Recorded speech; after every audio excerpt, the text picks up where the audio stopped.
Bismillahirrahmanirrahim.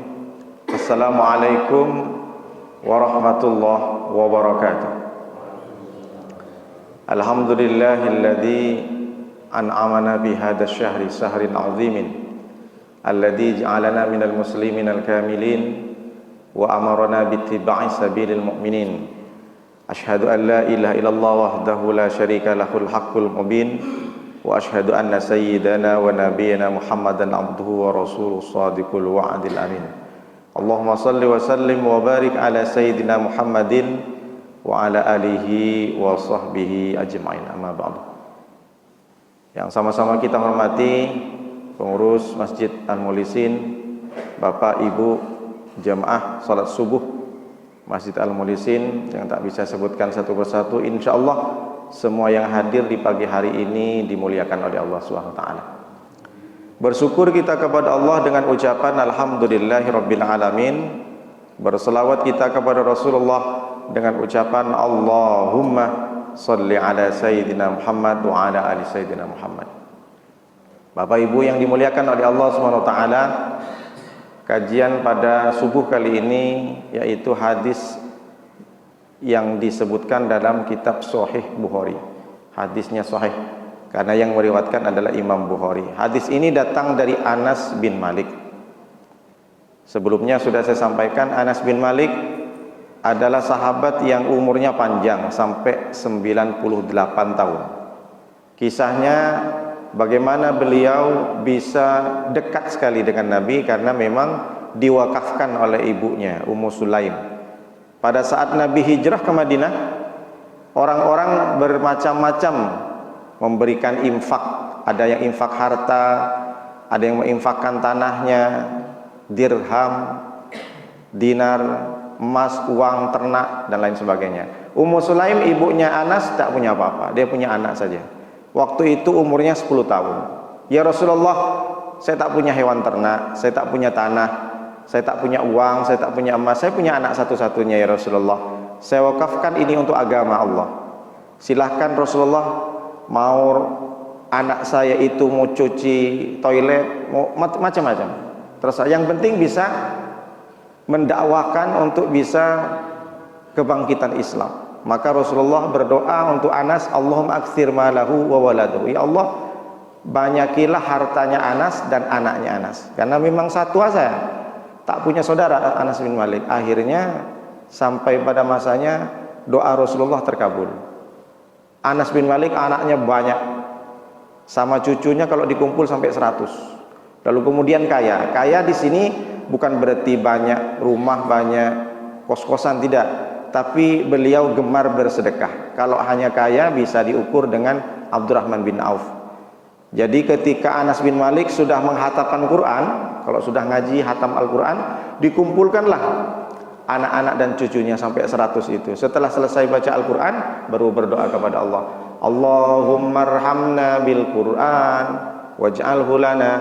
Doa yang sering dibaca anak-anak kita atau kita dulu waktu kecil itu adalah doa dari Anas. Ketika Anas membiasakan doa Allahumma arhamna bil Quran, tidak ada Nabi, berarti bukan hadis Nabi, bukan sunnah Nabi, tapi adalah khabar yang dibiasakan oleh sahabat. Boleh Pak Ustadz, silahkan. Jadi kalau ada orang yang berdoa setelah selesai hatam Quran dibilang bid'ah, ya memang bukan sunnah Nabi, bukan yang diucapkan Nabi, bukan yang diperbuat Nabi, bukan yang dikerjakan oleh sahabat ketika ada Nabi. Kalau sesuatu yang sunnah dari Rasulullah kan qaulihi, ucapan Nabi, fi'lihi, pekerjaan Nabi, takririhi, persetujuan. Seperti orang sholat, sahabat sholat sebelum maghrib itu 2 rakaat, Nabi tak pernah melaksanakan sholat 2 rakaat sebelum maghrib. Tapi sahabat di belakang tiang usfu'anah, Nabi melihat saja, tapi tak menegur, tak menyalahkan. Itu namanya takrir.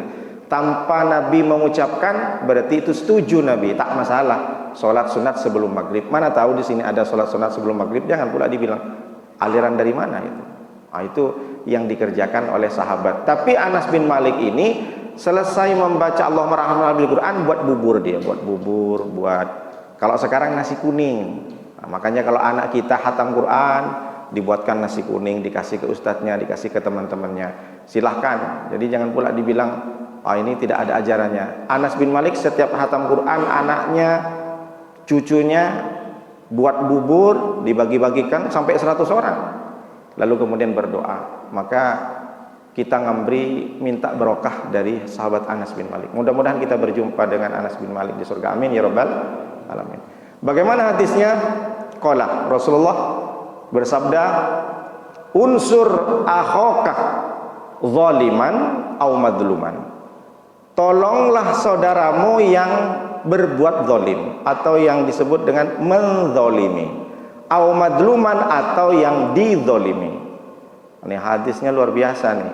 Kita dianjurkan menolong orang yang berzalim, orang yang menzalimi atau orang yang berbuat zalim, au madluman atau yang dizalimi. Kalau kita disuruh menolong orang yang dizalimi, gampang saja pemahamannya. Tapi kalau ada orang yang berbuat zalim disuruh tolong juga, gimana caranya? Maka sahabat bertanya, qalu ya Rasulullah, hadza nansuru mazluman. Saya paham kalau saya menolong orang yang dizalimi. Fa kaifa nansuruhu zaliman? Lalu bagaimana kalau saya disuruh untuk menolong orang yang berbuat zalim ya Rasulullah? Maka Rasulullah menjawab, qala ta'khudhu fawqah yadayhi, maka ambillah di atas tanganmu. Artinya cegah, menolong orang yang berbuat zalim, mencegah dari atas tangan. Artinya kalau kamu sanggup mencegah orang itu dengan kekuasaanmu, maka ambil dari atas. Kalau tak bisa dengan lisanmu, kalau tak bisa dari bawah. Maknanya bagaimana?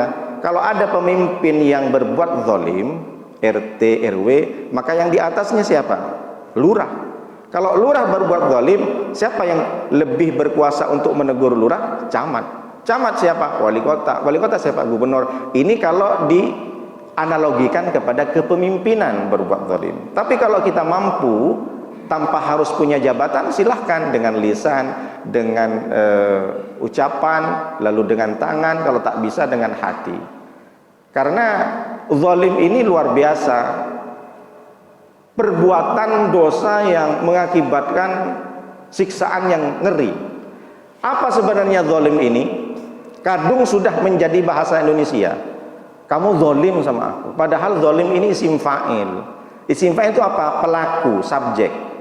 Kalau dalam bahasa Inggris itu speak, berbicara, speaker, pembicara, subjek. Kalau agamanya Islam, yang memeluk agama Islam Muslim. Jangan pula kamu Islam, salah, kamu Muslim, orang yang memeluk agama Islam. Itu kalau diurut dengan bahasa. Tapi kadung sudah menjadi bahasa sehari-hari, kamu zalim sama aku. Padahal harusnya kamu zulm, kamu sudah berbuat zulm kepadaku. Zalim orangnya. Kalau kita bilang kamu zalim kepadaku, kamu adalah pelaku zalim kepadaku, kan agak susah terjemahannya. Tapi kadung sudah bahasa Indonesia ini menjadi bahasa yang sehari-hari, ya lanjutkan saja tak masalah. Lalu apa zulm itu?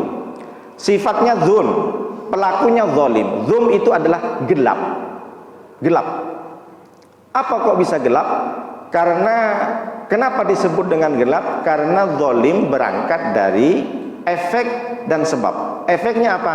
Kenapa dia disebut gelap? Karena nanti efeknya orang yang berbuat gelap-gelap itu, maka di hari kiamat dia akan mendapatkan kegelapan. Ittaqu dzulmah fa inna dzulmah dzulumatun yaumil qiyamah. Takutlah engkau, jangan kau berbuat zalim, karena sesungguhnya zalim, kegelapan itu adalah kegelapan-kegelapan di hari akhirat. Apa itu kegelapan Pak Ustaz? Gelap. Yang kedua itu makanya disebut dengan sebab. Kenapa orang zalim? Karena dia gelap. Apa yang gelap? Hatinya gelap. Zulumatul qalbi, gelap hatinya. Makanya ada istilah bahasa Indonesia, dia sudah gelap mata. Karena gelap mata, bukan cuma gelap mata, gelap hati. Kenapa? Bisa pula dia mukul anaknya sampai mati. Kenapa? Karena gelap hati. Hatinya gelap. Bagaimana gelap nih Pak Ustadz? Maksudnya bagaimana? Tahun baru jam 4 saya mau kajian subuh di Aliman, tak jadi karena sudah gelap semuanya. Bagaimana gelap? Kalau sudah gelap di rumah, kita tak bisa bedakan mana nasi yang baik, mana nasi yang bagus. Kalau orang sudah gelap, nabrak sana, nabrak sini, karena tak bisa pandang mata. Maksudnya bagaimana? Tak paham Pak Ustaz. Kalau orang sudah gelap, seorang suami tak bisa bedakan mana istri sendiri, mana istri orang. Dihantam aja semua. Udah gelap hatinya. Kalau hati sudah gelap, seorang pemimpin tak tahu mana sembako untuk masyarakat, sembako untuk pribadi. Dihantam semuanya. Karena gelap hatinya. Tak nampak di matanya ini. Oh, ini semua milik aku. Sampai hati seorang menteri yang kaya raya ditugasin oleh pemerintah untuk membagikan bantuan COVID-19. Kaya, pengusaha, seorang menteri, tapi bisa pula dia korupsi. Kenapa? Karena gelapnya hati. Dia tak bisa bedakan mana harta milik orang miskin, mana yang untuk makan sendiri sama anaknya. Dihantam semua, diambil semuanya. Ini maksudnya gelap. Bagaimana gelap Pak Ustadz? Rasakan. Bagaimana kalau PLN di Batam sudah memadamkan, ribut semuanya. Yang merayakan tahun baru, ribut semuanya. Ini kita harus tuntut. Bersuara semua. Padahal berapa menit, berapa jam. Paling sekitar kalau kemarin tahun baru itu dari jam 4 sampai jam 5 mungkin. Ngamuk semuanya. Nah, kalau Bapak Ibu pengen tak punya kegelapan, tak dapat kegelapan di akhirat, rasakanlah bagaimana kegelapan di dunia. Kalau orang sudah gelap, ngamuk semuanya, padahal cuma dunia. Bagaimana gelapnya nanti di akhirat? Nauzubillah min dzalik. Begitu agaknya. Jadi kalau kita nengok orang gelap, padam listrik, langsung aja, oh berarti ini yang dibahas oleh Ustadz Nuruddin untuk kajian subuh. Rasanya luar biasa. Dulu kalau di rumah itu gelap, bayi itu tersengal-sengal, sesak nafas. Dulu ada cerita dari orang-orang tua itu, kalau bayi di rumah itu sudah gelap gulita, sesak nafas, berpengaruh. Makanya gelap ini menjadi salah satu faktor orang tak bisa mendapatkan rahmat nanti. Karena nanti di padang mahsyar kita berjalan untuk sampai kepada hisab itu 10.000 tahun, tanpa alas kaki, tanpa baju sehelai pun. Kalau orang berjalan sudahlah panas karena keringat, ada panasnya matahari, belum lagi gelap, berjalan tertatih-tatih, bagaimana rasanya? Sudahlah panas, maka orang yang tidak ingin mendapatkan gelap tentu ada orang beriman. Makanya Allah Subhanahu wa taala mengatakan, nuruhum yas'a baina aydihim wa bi aymanihim. Orang beriman itu memiliki cahaya dari Allah, yas'a, memancarkan cahayanya di mana? Baina aydihim, di depannya, wa bi aymanihim, dari kanan dan kirinya. Orang yang beriman dia selalu merasa terang dan akan diberikan cahaya oleh Allah. Jadi dia tidak tertantuk, tidak tertabrak. Kalau sudah gelap mata, maka seorang ayah sudah tidak tahu ini anak atau ini hewan, dibunuh. Kalau sudah gelap mata, yang viral seorang anak memperkosa ibunya dan adik kandungnya karena hanya tidak diberikan uang. Kalau sudah gelap mata, seseorang yang namanya kalau dipanjangkan saya tak tahu namanya. Saya dengarnya dari netizen, rojion katanya. Tak tahu mana menantu, mana mertua. Diembat aja semua. Produk sama pabriknya diembat. Sampai sekarang tak selesai-selesai. Belum lagi klarifikasi. Oh, itu saya katanya kebetulan saja. Padahal sudah jelas. Jadi dia tidak tahu mana mertua, mana istri. Kenapa? Karena gelap hatinya. Berapa banyak kita tengok seorang perempuan membuang bayinya di dalam selokan. Karena gelap hatinya. Allah tidak kasih cahaya. Karena jauh dari Allah. Itu maksudnya gelap. Jadi kalau orang gelap, tak bisa bedakan mana yang benar, mana yang salah. Semuanya dihantam. Halal, haram, hantam semuanya. Tidak tahu dia bisa membedakan. Itulah kenapa dibilang gelap. Jadi punya efeknya nanti dapat kegelapan di akhirat. Kenapa disebut gelap? Karena dia ada sebab. Sebabnya apa? Orang bisa berbuat zalim karena berangkat dari gelapnya hati, gelapnya mata. Kenapa kok bisa gelap hatinya? Karena jauh dari Allah, tidak dapat rahmat Allah. Berapa banyak dia, berapa hari dia sudah tidak bersujud kepada Allah. Berapa hari lisannya hanya sekedar membicarakan aib orang, tapi tidak ingat, tidak berzikir kepada Allah. Berapa banyak yang sudah disampaikan kajian subuh, tapi tidak menjadikan dia lebih meningkat imannya. Makanya datanglah zulumatul qalb, gelapnya hati. Lalu Ibnu Jauzi, Ibnul Qayyim Al-Jauziyah, yang dikutip oleh Ibnu Hajar Al-Asqalani, dalam kitabnya Fathul Bari. Kitab Fathul Bari ini syarah dari Bukhari. Jadi ini kan hadis Bukhari. Kalau tak paham dengan hadis ini maka tengok syarahnya. Jadi Ibnu Hajar Al-Asqalani mengutip dari Ibnu Qayyim Al-Jauziyah tentang zalim. Zalim itu dibagi menjadi dua. Kalau Ibrahim bin Adham jadi tiga. Nanti saya jelaskan. Apa itu zalim? Yang pertama zalim kepada manusia.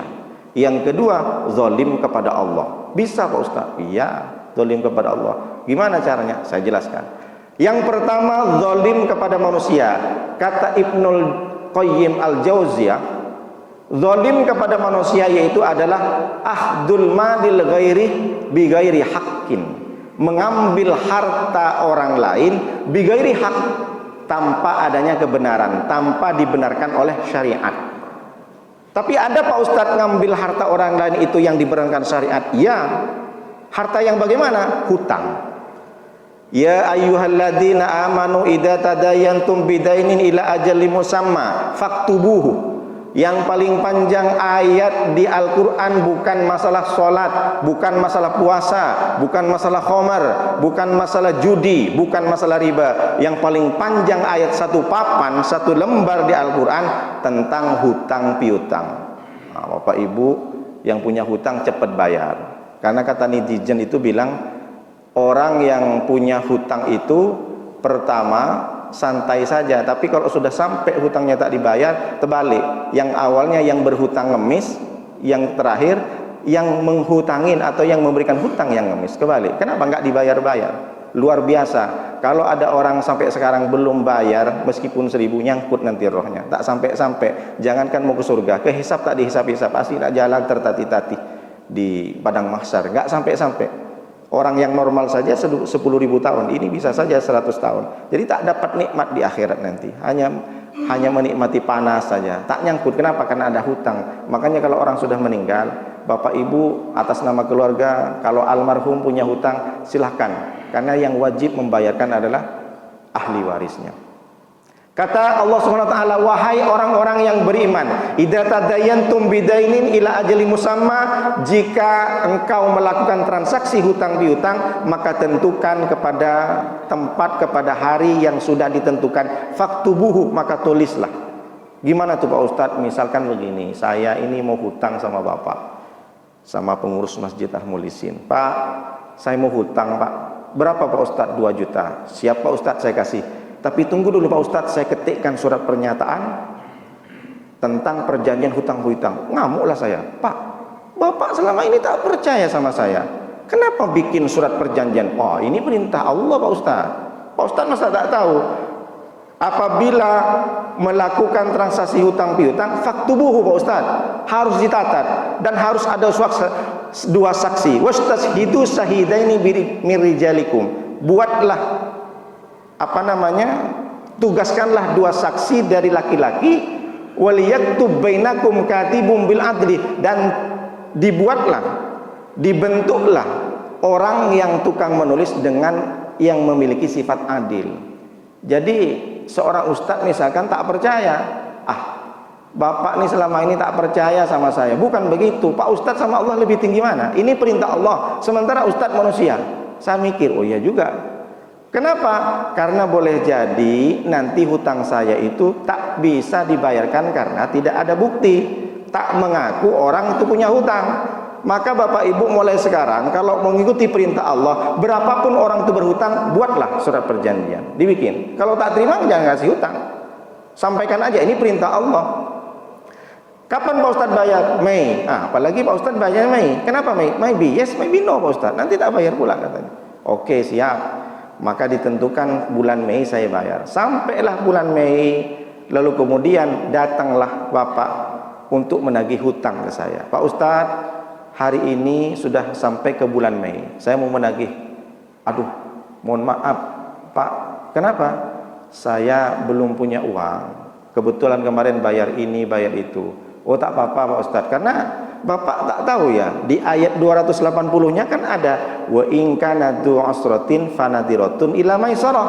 Kalau orang yang berhutang saat ditagih dia dalam keadaan usrah, dalam keadaan melarat, tak punya uang, fanadiratun ila maisarah, maka hendaknya bapak ini harus memandang kapan dia bisa bayar. Tunggu sampai lapang, Pak. Oh iya. Aduh, itu di mana Pak Ustadz? Di ayat yang 280-nya.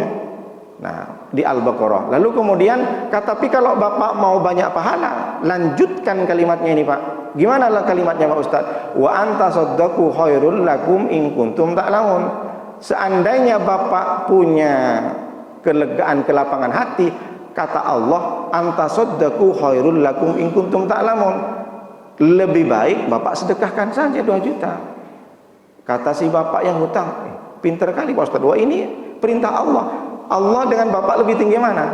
Ternyata ayat ini bukan untuk yang berhutang. Ayat ini untuk yang ngutangin. Ini kadang salah-salah. Dari saking pinternya orang yang hutang, dibacalah seperti itu. Ini perintah Allah, Pak. Wa anta saddaqu khairul lakum in kuntum ta'lamun. Kalau bapak punya niatan baik, lebih baik sedekahkan Pak 2 juta. Tidak. Ini untuk bagi orang yang menghutangi, yang memberikan hutang. Orang yang berhutang jangan banyak kali peraturannya. Nah, ini apa maknanya? Ketika saya ini sudah tak bisa bayar pada tepat waktunya, ternyata saya dalam keadaan tidak lapang, tak punya duit. Sampai pada masanya ditagih lagi tak punya, tetap seperti itu, bawalah saya ini ke pengadilan. Bawa 2 saksi tadi. Setelah dibawa ke 2 saksi tadi, bahwa seorang yang berhutang ini melanggar janjinya. Jadi bagaimana Pak Hakim? Maka saat itu juga yang memberikan hutang berhak mengambil hartanya si Nuruddin. Kalau saya punya motor harga 2 juta, ambillah motor. Ketika orang mengambil motor saya di rumah seharga dengan hutangnya, maka bapak tadi itu bukan dianggap zalim karena mengambil haknya. Jadi kalau mengambil hak harta orang lain tapi dibenarkan oleh syariat, bukan zalim. Nah, ini maksudnya kenapa saya sampaikan tentang hutang. Jadi kalau sudah berjanji tepat waktu tak bisa, berjanji lagi sampai 3 kali, maka ambil, datangin rumahnya. Kadang orang dianggap zalim dia, padahal dia sedang miskin. Bukan, ini melakukan perintah Allah, bukan zalim. Meskipun ngambil hak orang lain karena dibenarkan oleh syariat. Yang zalim itu seperti apa? Misalkan bapak ibu atau bapak-bapak di sini diberikan kekuasaan, segenggam kekuasaan oleh Allah SWT. Tak banyak, bukan menjadi gubernur, hanya seorang pimpinan di perusahaan yang mungkin karyawannya 10. Tu'izzu man tasya wa tudillu man tasya. Bersyukur kepada Allah kalau hari ini bapak-bapak sebagai manajer. Kenapa? Dipasrahkan oleh Allah hari itu, hari ini bapak berarti dimuliakan oleh Allah. Tu'izzu man tasya. Allah kehendaki bapak dimuliakan karena punya kekuasaan. Tapi pada saatnya jabatan, kekuasaan itu wa tudillu man tasya, bisa saja Allah balikkan.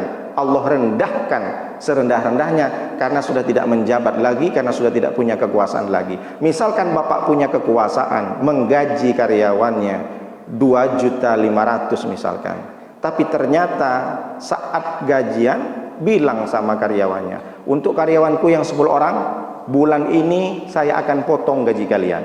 Kenapa Pak? Tak usah banyak tanya, saya pimpinan. Kalau tak terima dengan dipotong gaji, resign saja. Oh, ini zalim namanya.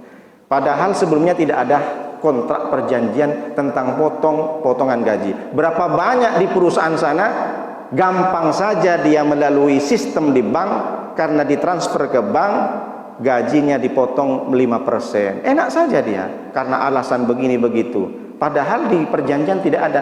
Ini baru zalim. Dengan kekuasaannya dia zalim, mengambil hak orang lain. Orang yang karyawan yang bawahannya itu tak bisa melawan dia karena dia tak punya kekuasaan. Terserah bapak lah, pabrik ini, perusahaan ini, kantor ini adalah milik bapak, terserah bapak. Tapi Allah yang melihat, ini zalim namanya. Jadi zalim yang pertama adalah mengambil hak orang lain. Begitu pentingnya tentang zalim, Allah menyampaikan dalam Al-Quran 10 kali, wallahu la yahdil qaumadz zalimin. Allah tidak akan memberikan hidayah kepada orang-orang zalim. Yang pertama disebut di surat As-Saff ayat ke-7. Yang kedua di surat As-Saff ayat 71. Yang ketiga di surat Ali Imran ayat 86. Yang keempat di surat Al-Qaf ayat 10. Kalimatnya sama, wallahu la yahdil qaumadz zalimin. Di surat Al-Maidah ayat 51. Di surat Al-Qasas ayat 50. di surat Al-Baqarah 250, 258, di surat Al-Jum'ah ayat 5, di surat At-Taubah ayat 19. Alhamdulillah saya hafal. Wallahu la yahdil qaumadz zalimin. Allah tidak akan memberikan hidayah kepada orang-orang zalim. Na'udzubillah min dzalik. Jadi zalim itu adalah zalim yang memang mengakibatkan orang mendapatkan kegelapan di hari akhir, di hari kiamat. Meskipun dia banyak sujud, banyak umroh, tapi satu kali dia menzalimi, mengambil harta orang lain tanpa dibenarkan syariat, maka dia mendapatkan sisaan yang paling pedih di neraka. Na'udzubillah min dzalik. Lalu Rasulullah SAW menyampaikan unsur zaliman. Lalu bagaimana yang dimaksud dengan menolong orang yang menzalimi? Jadi kalau dibikin judul ini Pak Ketua, menzalimi atau dizalimi. Lalu bagaimana menolong orang yang menzalimi? Menolong dengan orang yang zalimi, kalau bisa maka ucapkan, Pak tolonglah jangan zalim. Kalau bisa, kalau tak takut, kalau menjadi perpecahan, maka dengan kekuasaan siapa yang lebih tinggi dari dia, sampaikan, oh ternyata ini lurah, sampaikan aspirasinya kepada camat. Pak camat, tolong lurah yang di situ tuh luar biasa Pak camat, sembako semuanya tak sampai, yang sampai cuma minyak goreng Pak camat, padahal katanya ada 5 kilo. Sampaikan ke orang yang lebih tinggi. Itu maksudnya fauqa, ta'khudhu fauqa yadayhi. Lalu bagaimana kalau tak bisa dengan ilmunya, menolong orang yang menzalimi dengan ilmu? Maksudnya bagaimana Pak Ustadz? Seorang penasehat, advisor atau lawyer. Dan sekarang kita tengok pengacara banyak menolong orang yang menzalimi, bukan mencegah tapi membantu kezalimannya. Seperti siapa? Bukan cuma zaman Nabi Muhammad. Sebelum Nabi Muhammad, zaman Nabi Musa ada namanya Haman. Disebutkan oleh Allah di Al-Quran, inna fir'auna wa haman kanu khati'in wa junudahuma kanu khati'in. Sesungguhnya Fir'aun dan Haman dan tentaranya adalah orang-orang yang salah. Siapa Haman? Haman ini pembisik dari Fir'aun. Fir'aun sebenarnya dia orang baik, tapi karena pembisiknya ini, penasehatnya, dia memberikan pertolongan, bukan membantu dalam mencegah, tapi membantu untuk melancarkan aksi-aksi kejahatannya. Begitu juga kita lihat pemimpin, saya tak sebut pemimpin apa. Orang pemimpin rusak, raja rusak, bukan karena perbuatan kejamnya, tapi karena pembisiknya ini berbahaya. Dan kita lihat pembisiknya nih memang tidak tampil di layar, di belakang, tapi terbentuklah, terciptalah kebijakan-kebijakan yang menyengsarakan rakyat. Jadi Haman ini adalah orang pintar. Haman juga ngerti dan yakin, percaya dengan Tuhannya Musa, yaitu Allah. Maka satu ketika Fir'aun mengatakan, qala al-Fir'aun ya ayyuhal mala'u, wahai para menteri-menteriku, para pembesar-pembesarku, kata Fir'aun, ma'alimtu lakum min ilahin gairi. Aku tidak tahu kalian itu punya Tuhan selain aku. Aku yakin hari ini kalian punya Tuhan, tak mungkin kalian punya Tuhan selain aku, kata si Fir'aun. Lalu kemudian si Fir'aun mengatakan, fa'aukidli, maka buatlah ya Haman, wahai Haman, alatin, buatlah batu bata dari tanah, faj'alli sorhon, buatlah aku menara. Setelah kau buat bata, buatlah menara yang paling tinggi, la'alli attali'u ila ilahi Musa wa inni la'adunnuhu minal kadhibin, agar aku bisa lihat Tuhan Musa itu benar nggak adanya. Buat menara yang tinggi, aku naik ke atas dan aku bisa lihat dan bisa memastikan wa inni la'adunnuhu minal kadhibin, dan aku yakin bahwa Musa dan Tuhannya itu adalah orang-orang yang kadzab, orang-orang yang bohong, kata si Fir'aun. Jadi Haman ini adalah penasehat Fir'aun, lawyernya Fir'aun, pembisik Fir'aun yang menyesatkan Fir'aun. Jadi ini stepnya, perbedaannya, dia menolong orang yang menzalimi tapi dengan cara bukan mencegah. Jadi bukan seperti ini maksudnya, orang menolong orang yang menzalimi, yang berbuat zalim, mencegah, tapi ini justru malah membiarkan kejahatan-kejahatan Fir'aun terjadi. Ini yang dimaksud zalim. Kenapa mesti harus disampaikan oleh Rasulullah, harus tolong orang yang zalim? Karena kalau ada di komplek ini orang yang zalim, kita kena pengaruhnya.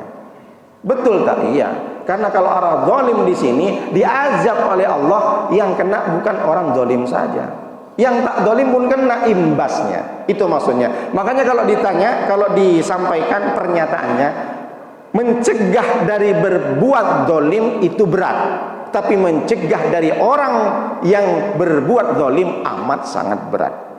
Makanya Allah menyampaikan, wattaqu fitnatan, takutlah engkau kepada fitnah, azab maksudnya. La tusibannal ladzina dzalamu minkum khassah, karena azab dari Allah itu tidak mengenai alladzina dzalamu minkum khassah, khusus kepada orang zalim. Kita lihat tsunami diberikan oleh Allah, apakah orang yang durhaka dan berbuat dosa saja yang mati? Tidak. Orang yang ahli ibadah, anak seorang perempuan yang menggendong anaknya tiba-tiba ada tsunami.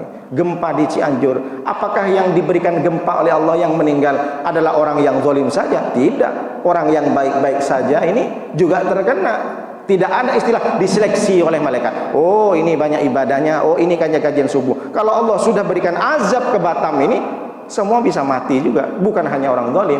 Berarti apa? Kalau kita hidup di antara orang-orang yang zalim, mengerikan. Makanya satu ketika Abu Ja'far, ada khalifah namanya Abu Ja'far Al-Ma'thur di Irak. Beliau mengundang Imam Sufyan Ats-Tsauri. Imam Sufyan Ats-Tsauri ini ulama besar, madhab juga. Kalau kita kan madhab Syafi'i, madhab ini kan banyak, bukan hanya 4. Yang masyhur ada 4. Imam Sufyan Ats-Tsauri ini juga punya madhab. Banyak di Irak ini mengikuti madhabnya Imam Sufyan Ats-Tsauri. Imam itu kiai, kalau di sini kiai. Jadi diundang oleh khalifah, oleh raja di Irak namanya Abu Ja'far Al-Ma'thur. Wahai imam, silahkan datang ke istana, saya undang untuk pengajian, untuk tausiah misalkan. Diundang 1 kali, Sufyan ini tidak hadir. 2 kali tak hadir, 3 kali pun tak hadir. Qadarullah, saatnya dia ditakdirkan oleh Allah ternyata bertemu di depan Ka'bah, sama-sama umroh. Lalu datang disamperin sama Abu Ja'far. Imam Sufyan Ats-Tsauri nunduk saja, tak nyapa meskipun berpapasan. Wahai Imam Sufyan Ats-Tsauri, kenapa saya undang 3 kali berturut-turut engkau tidak bisa menghadiri undanganku? Kenapa? Bukankah hak seorang muslim itu ketika diundang datang? Hakul muslimi alal muslimi situn. Haknya orang Islam kepada Islam yang lain ada 6. Yang pertama, idza laqitahu fasallim alaihi. Kalau bertemu sesama muslim, maka ucapkan salam. Wa idza da'aka fa'ajibhu. Kalau kalian diundang dengan saudaramu yang muslim, fa'ajibhu, datanglah. Lalu yang ketiga, wa idzastansaha fansahhu, wa idzastansahka fansahhu. Ketika engkau minta nasihat, maka berikanlah nasihat dia. Lalu yang selanjutnya, wa idza atasha, ketika ada orang lain yang bersin, fahamidallah, ketika orang lain bersin mengucapkan alhamdulillah, fasamithu, maka jawablah yarhamukallah. Lalu yang kelima, yang kelima, kata Rasulullah, wa idza maridah fa'udhu, kalau ada orang sakit jenguk.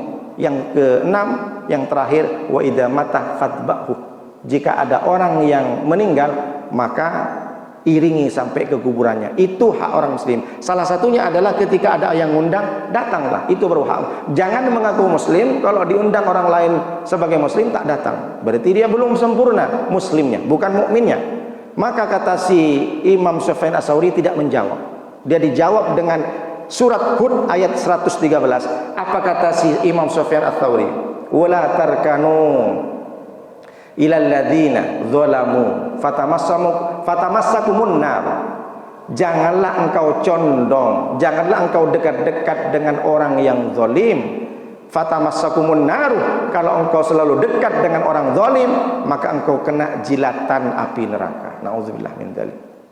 Kita tidak berbuat zalim, tapi kita dekat-dekat dengan orang zalim, sama dengan dia mendukung dengan kezalimannya, maka kita kena jilatan neraka. Memang tak masuk neraka, tapi terkena jilatan. Imam Sufyan Ats-Tsauri bukan tak mau mendatangi pemimpin yang zalim pada saat itu, tapi dia takut nanti aku masuk surga tapi masih dijilat oleh neraka. Sekali-kali dijilat. Kenapa?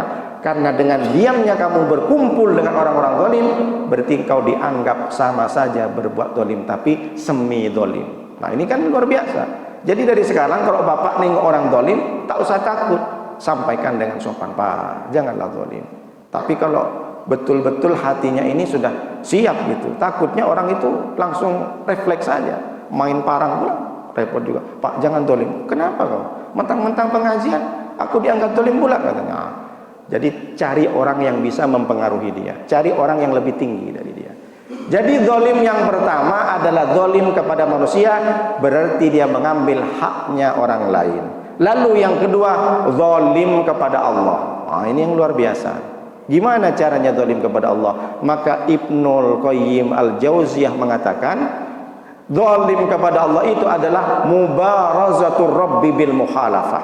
Mubarazah, menentang Allah dengan menyelisihi perintahnya. Diambil kata barazah. Barazah itu adalah duel, menantang orang untuk berduel, menantang orang untuk berantem.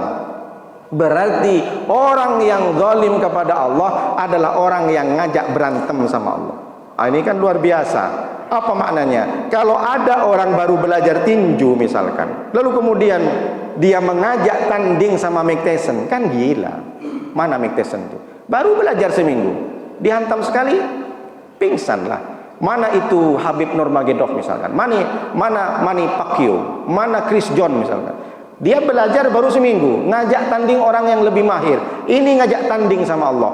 Mubarazah ini adalah duel satu lawan satu. Dulu zaman perang, dia ada yang mengikuti taktik perang, etika perang itu tidak harus berantem prajuritnya. Dia panglima bawa prajurit 10.000, panglima bawa 10.000. Yang berantem bukan prajuritnya, panglima sama panglima. Gimana? Kalau satu panglima kalah, maka prajurit yang 10.000 pulang. Ada yang seperti itu etika peperangan. Jadi tak perlu harus perang semua.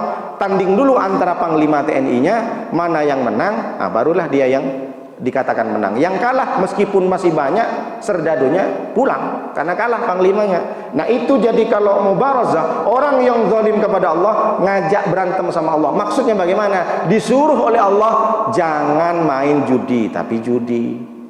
Masuk berapa kali umroh, pulang ke rumahnya masih main gaplek pakai judi. Katanya sudah hijrah, katanya ikut kajian subuh, katanya sering berjemaah. Di HP-nya masih banyak video-video vulgar. Di HP-nya, di Facebook-nya masih follow akun-akun yang menjauhkan diri dari Allah. Ditengoklah aurat-aurat. Berarti dia menentang Allah. Kenapa? Karena dia tidak ikutin perintah Allah. Seandainya ada orang yang bermaksud seperti ini, kata Ibnul Qayyim Al-Jauziyah, berarti dia ngajak berantem sama Allah. Cuma kita tak paham maknanya. Jadi dianggap biasa. Orang bermaksiat dianggap biasa. Orang membicarakan aib orang dianggap biasa. Padahal saat itu dia zalim kepada Allah. Zalim ke atas kepada Allah, zalim ke bawah kepada manusia. Gimana? Komplit ada yang mengerjakan dua-duanya? Iya, ada yang satu-satu. Ada yang zalim kepada manusia, diambil semua, dimulai dari hewan harimau sampai ikan teri, diembatnya semua, diambil hak orang lain. Itu zalim namanya. Pelitnya luar biasa. Mulai dari ayam, mulai dari sapi sampai ke daging ikan yang paling kecil saja tak pernah dia ngasih ke tetangga. Pelitnya luar biasa, padahal mampu. Zalim kepada manusia. Di samping kanan kiri ada anak yatim dan orang miskin yang belum makan. Asik nak dia pamer-pamer sana sini, memamerkan emasnya, memamerkan baju, jubahnya segala macam. Tapi di sampingnya ada orang yang tidak memakai baju, compang-camping anak yatim. Zalim kepada manusia. Ada yang zalim kepada manusia, tapi ke Allah bersujud. Berarti ini zalim kepada manusia, zalim kepada ke bawah, tapi tak zalim kepada Allah. Memang dia itu sujud umroh berkali-kali, tapi dia pelit, tapi dia tak pernah bersedekah. Ini zalim kepada manusia saja, tapi tak zalim kepada Allah. Ada yang zalim kepada Allah, tak zalim kepada manusia.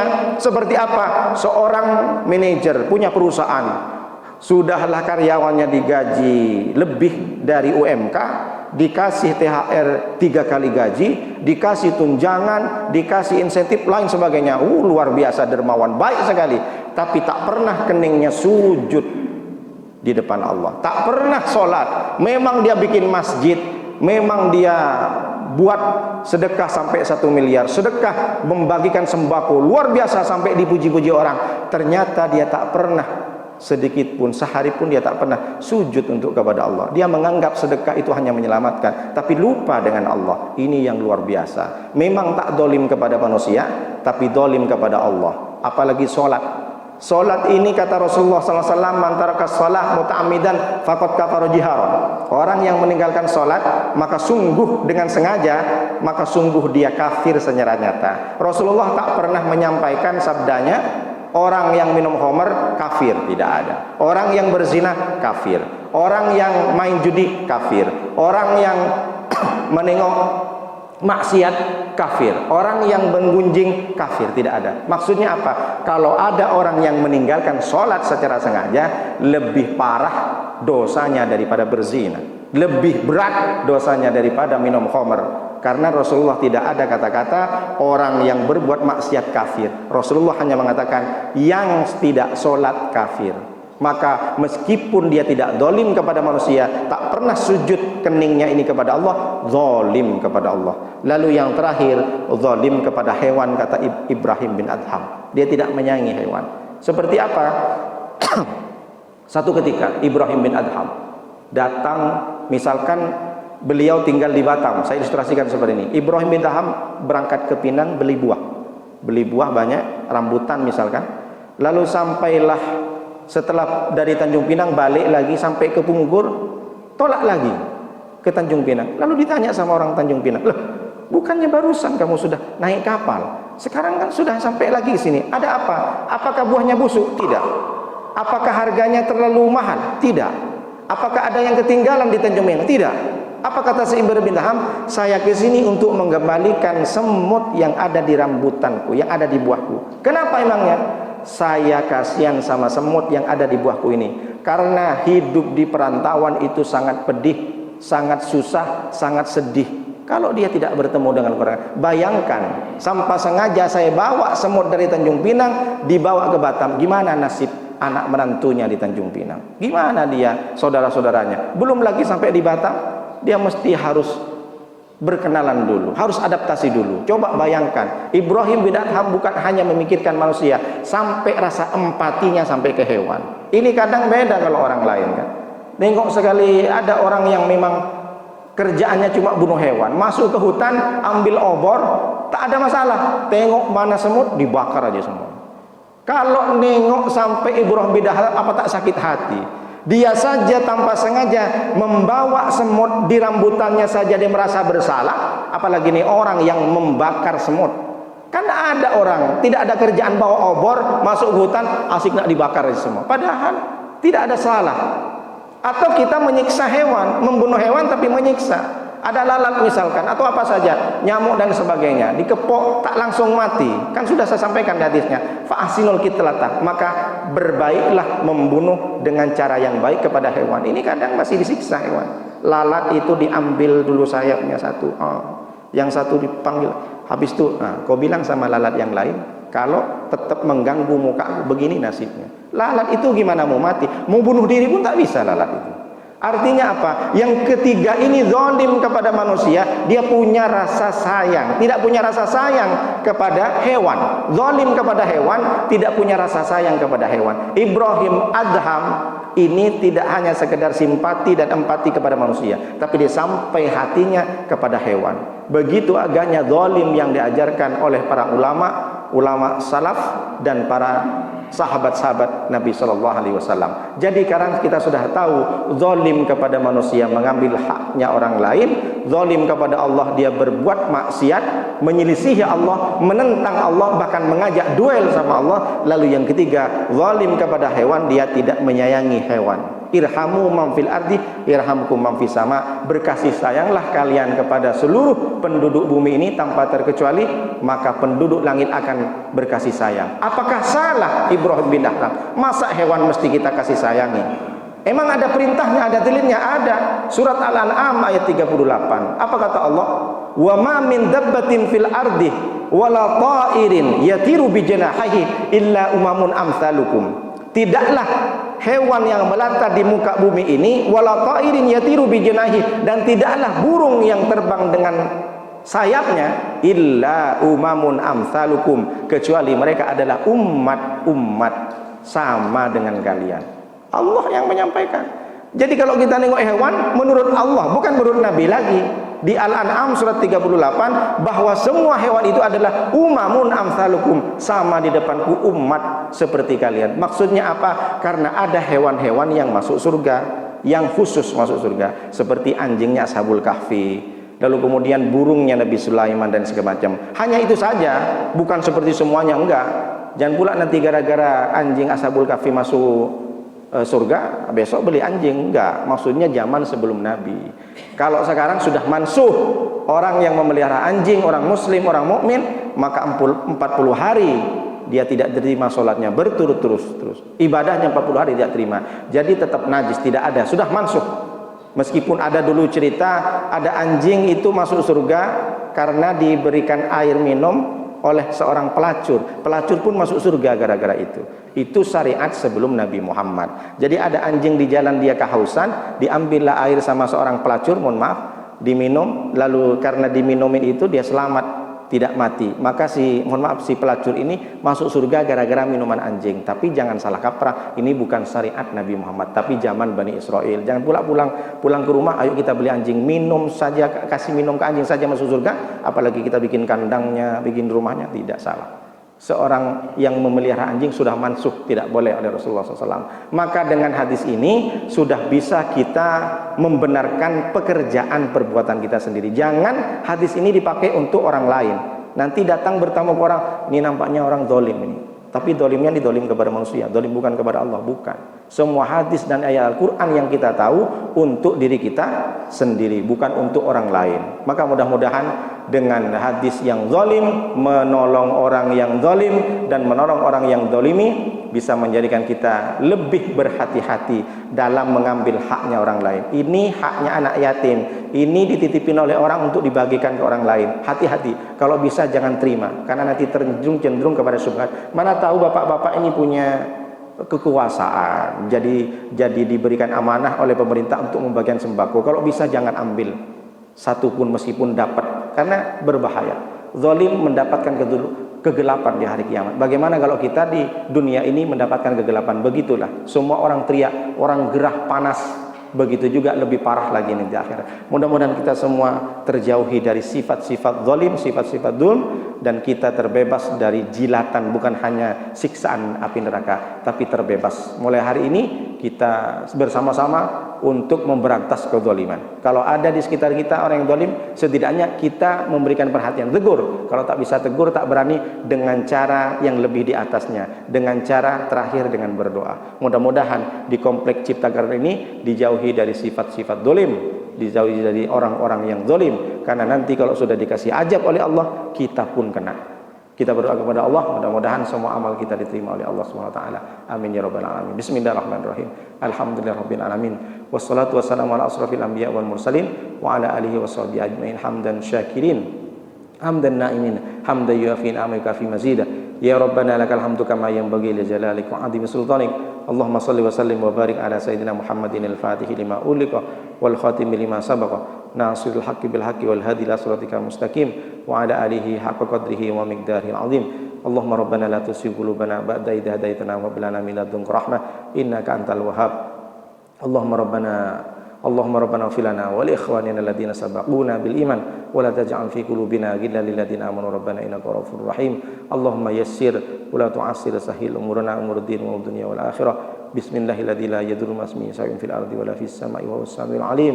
Hasbunallahu wa ni'mal wakil, ni'mal maula wa ni'man nasir, wa la haula wa la quwwata illa billahil aliyyil azim. Allahumma rabbana atina fid dunya hasanah wa fil akhirati hasanah wa qina adzabannar. Rabbana taqabbal minna innaka antas samiul alim wa tub 'alaina innaka antat tawwabur rahim. Subhanaka rabbika rabbil izzati amma yasifun wa salamun alal mursalin walhamdulillahi rabbil alamin. Demikian yang saya sampaikan, mudah-mudahan bisa bermanfaat. Terima kasih atas segala perhatian, mohon maaf atas segala kekurangan. Hadanallahu ilaikum ila thariqil mustaqim. Wassalamualaikum warahmatullahi wabarakatuh.